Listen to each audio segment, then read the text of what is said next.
Hey everyone, I was feeling a little festive this week and I wanted to show you all how to make pomanders. When I was a little girl, I was helping my grandma decorate her house for Christmas and I found a pomander ball in a box, and it, to me, just seemed like the grossest, weirdest thing I'd ever seen, and I was kind of freaked out by it, and I asked my grandma what it was, and she took the pomander in her hand and sniffed it and said, "Oh, it still smells good. I've had this for years, and it's called a pomander ball."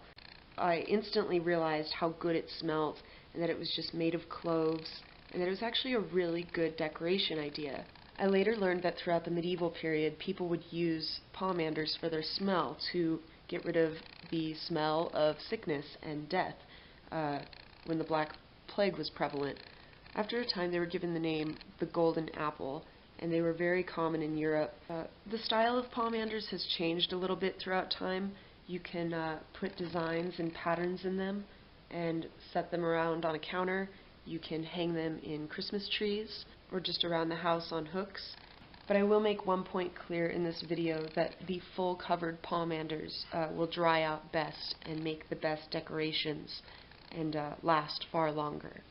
Now, I've already made a couple of these pomanders about a week ago, and I just wanted to make designs on them to show you that ones with patterns don't dry up as well. Now, the cloves are meant to cover up the entire orange or apple and soak up the juices and dry it out and make it smell really nice. And these do smell amazing for the first half a week, and they go great as decorations in fruit bowls or centerpieces when you're having a big dinner. But if you're going to do that, I'd suggest making it the day before you intend for people to see it. And they really do fill the room up with an amazing smell, and they look really nice. Patterned pomanders were really popular when you look up images online, but these ones do not last. The only upside to them is that you don't waste as many cloves, but they don't last forever. And if you cover them in full, then you can get an entire pomander, a solid pomander that is firm, it's not going to rot, and you can keep it for years. I think it's far more beneficial to make a full covered pomander than to just make a temporary one that you're going to throw away anyway. I'd prefer red Macintosh apples. They are one of the rounder shaped apples, and they come in very small sizes, so you're not using as many cloves. They have a different smell than the green apples, actually quite pleasant. In fact, whatever type of fruit you put your cloves into will give you a completely different smell. I've seen people put them in lemons and limes and oranges. I'm sure different types of apples all smell different. So today we're going to do a basic red pomander. This is an example of an orange that's been fully covered in cloves. You can tell there's a little bit of the orange showing through, and that's okay. In oranges, the rind doesn't give you a lot of leeway when it comes to pressing cloves in really close to one another, because they could end up slipping into the same hole and loosening up the hole and making it impossible to fill it with a clove. But there's a good chance, because the rind is so thick in an orange and that there's so many cloves on it, it still has the chance to dry out rather well. I'll keep you posted on how this one goes and how this apple goes in the next week, if you're curious. Now, when you're picking your fruit, you're going to want to choose the smallest, most perfect round shape as possible, but you're also going to want to find one that's firm and not entirely ripe. A little bit of yellow on a red apple is fine. This orange, believe it or not, is not that orange. It's kind of yellowish, and you want it to be firm so that when you're pushing your cloves in, it doesn't dent the fruit and you don't have any trouble getting them in. The more firm, the better.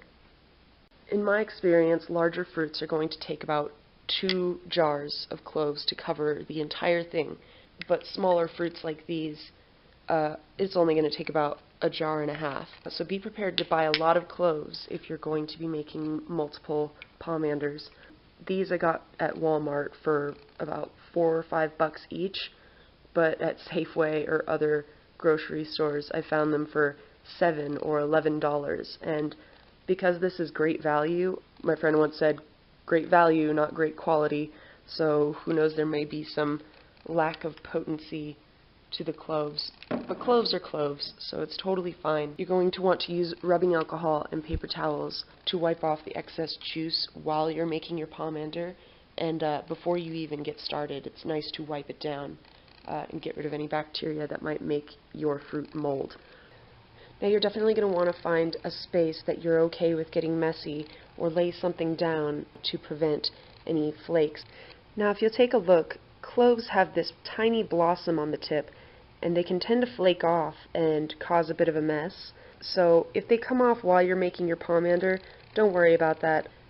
Now if the blossoms come off like that, it's absolutely fine. You'll notice that sometimes they stay on really well, and other times they'll fall apart and give you this sort of flower pattern right here. And that's absolutely fine. I think they both look beautiful. Now I wanted to mention that if you have children doing this project, or if you yourself have very sensitive fingers, you can start with a trussing needle and poke in the pattern, or a toothpick will do just fine. Now my first suggestion is, instead of starting from the top, there's such a drastic dent in towards the stem that it's best to just start on the bottom. It's much flatter. Now I prefer to work outward in a spiral, and if there's any uneven lines, you just find some smaller cloves to fill in those uneven gaps and keep the lines straight.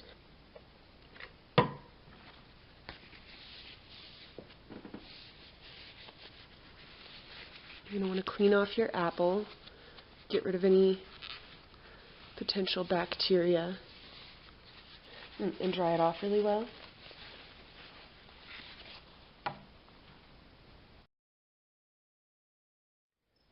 Now I must point out that it is much easier to push a clove through an apple than it is to push through an orange. So, like I said, if this hurts your fingers, then by all means get a toothpick. Apples are a little bit more juicy. Oranges might squirt out a little bit of citrus at you, but the apples will kind of drip down the sides. If you can see, it's already starting to get kind of wet, and that is exactly why we keep our rubbing alcohol cloth on hand. Be sure to put the stem as deep into the apple as you possibly can. As the apple's drying out, it will shrink in size just a little bit and cause the cloves to seem like they're popping out a little bit more. Feel free to compact your apple and squeeze the cloves in a little bit more as the apple's drying throughout the next few days.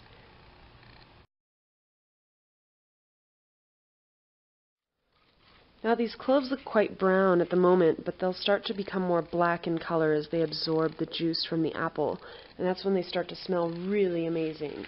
Of course, right now mine smells a bit like rubbing alcohol, but that's absolutely okay. I want to be sure that this is going to dry out properly and not be sticky to the touch after it's made, because sometimes when you touch the cloves after one has been made, it will forever be a bit sticky and glossy with juice, which is why I prefer the rubbing alcohol.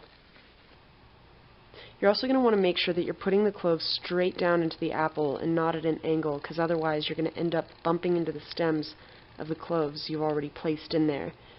And you don't want them to start sharing holes, because then as the fruit dries out, some of the cloves can start falling out. But if one does fall out, just find a clove with a rather thick stem and fill up that hole if you've lost the original clove.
When I looked up images of pomanders online, I found a lot of them were wrapped with basic red or green ribbon. You can get whatever type of ribbon you want. You can do red or green. I prefer gold because this is supposed to be the golden apple, or so pomanders were named for a while. And gold looks so nice on the brown. Let me show you. Look how nice that looks. These two are just top twine for hanging your pomander. You could really get whatever style you want. They're not expensive. These were $3 spools, and I actually got them each for $1 because they were on discount at Joann's Fabrics. And I got this one because it's my favorite color, even though it's not very Christmassy. I think if you're getting these as a gift for someone else, pick the style ribbons that you think they'll really like. Now, if you want to make these a hanging ornament and use this top string, what you're going to want to look for is an eyelet screw. The screws tend to run a little short compared to the size of the eye hole, but if you can find longer ones, then good on you. You can also put bells on the string of your pomander to make it a little bit more Christmassy, until the day the manufacturing companies come up with better sounding bells and not this aluminum stuff. Yeah, we're just going to skip that step. Now the next step would be to let the pomander hang up and dry. But the only problem with that is that if you're going to wrap your pomander decoratively, the ribbon could get loose as the pomander shrinks. So you're going to want to let it dry out on its own and shrink to its proper size before wrapping it up properly. Now you could get some other type of string and hang it up in the meantime, without the intention of decorating it, but I prefer to just get a bowl of salt. In large grain, dry, kosher salt, it'll flake out much easier once the pomander is dry, and this will keep it from rotting, and it will keep it preserved depending on how well you covered your pomander. And I just like to set them aside. I finished my orange. Now, like I said, this one has a lot of exposure to it, so it may not even work out, but I'll check back in with you in a week and let you know how that goes. So, keep in mind, I am going to show you how to wrap a pomander, but do not wrap it at this point. It's still drying and it's still full of juice, so it needs to dehydrate. And it'll be about this size when you're done. And you don't want to wrap it too soon and have it just come popping out of the sides of your ribbon. So, place it in the center of the ribbon, upside down. You're going to do your first crossover, and then you're going to make that typical ribbon crossover.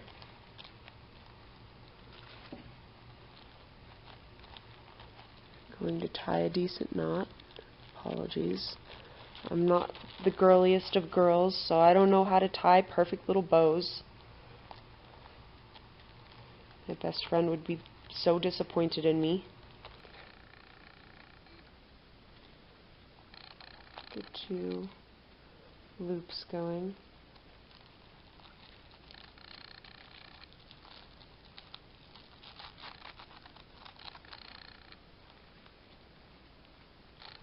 Now at this point, depending on how much fabric you saved, you can make your bow a little bit smaller or as big as you want.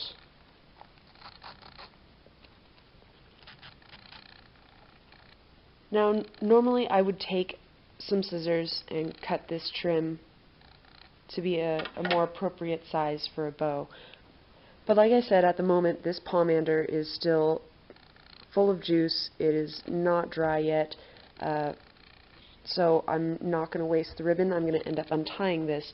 But this is when you would take your eyelet screw and stick it straight into the pomander. If you can feel where the top knot of your pomander is, you're going to screw it into your ribbon.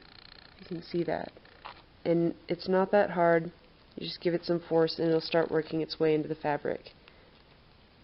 And if you do that long enough, it'll eventually hold on to the ribbon. Even if it doesn't go through your pomander, it will still hold the ribbon, and you just want to screw it in there all the way down so that you get something like this.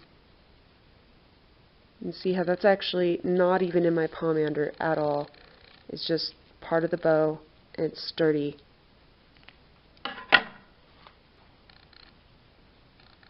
Then you would take your twine or hemp string or whatever works best for you, make a knot. Make sure that the hole is appropriately big enough to stretch over a tree branch or whatever length you prefer it to be. And you're not only going to double, but you're going to triple knot it to make sure it's not going anywhere. And then you would trim off these edges here. So that is how you would decorate a pomander. Keep in mind, like I said, I haven't screwed this all the way in. It should look a lot more along these lines. I've also experienced mice in my house recently, and these pomanders, I was certain that the mice would come and steal them away. Surprisingly, mice won't go near these. They are toxic to them, probably an unpleasing smell to a mouse, and it actually keeps them at bay. So I guess the stories about keeping these around during the plague really did work, and really is true. So that is how to make a golden apple, or a pomander. I hope you enjoyed watching this video, and if you did, you can like and subscribe, and I'm always trying to recall things from my past, little sentimental vintage things like this. I am an anachronism after all. And I'll see you guys in the next video. Merry Christmas.